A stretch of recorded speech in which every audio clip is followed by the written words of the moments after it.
2024 ஆண்டு கனடாவின் ஒட்டாவாவில் வீடொன்றில் வைத்து 4 பிள்ளைகள், அவர்களது தாய் மற்றும் குடும்ப நண்பர் ஒருவர் உள்ளிட்ட 6 இலங்கையர்களை கொலை செய்தமை தொடர்பான குற்றச்சாட்டு இலங்கை இளைஞர் ஒருவர் மீது சுமத்தப்பட்டது. பாப்ரியோ டி சொய்சா எனும் குறித்த இளைஞருக்கு கனடா நீதிமன்றத்தினூடாக ஆயுட்கால சிறை தண்டனை விதிக்கப்பட்டுள்ளது.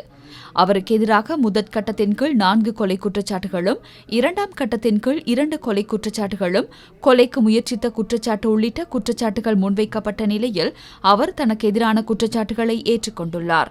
ஒரே குடும்பத்தைச் சேர்ந்த 4 கொல்லப்பட்டவர்களில் உள்ளடங்குகின்றனர்.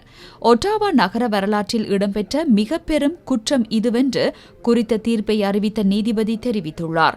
மகிழ்ச்சியான 2 குடும்பங்களை அழித்து மக்களை அச்சமூட்டிய சம்பவமாகவும் இந்த சம்பவத்தை நீதிபதி சுட்டிக்காட்டியுள்ளார்.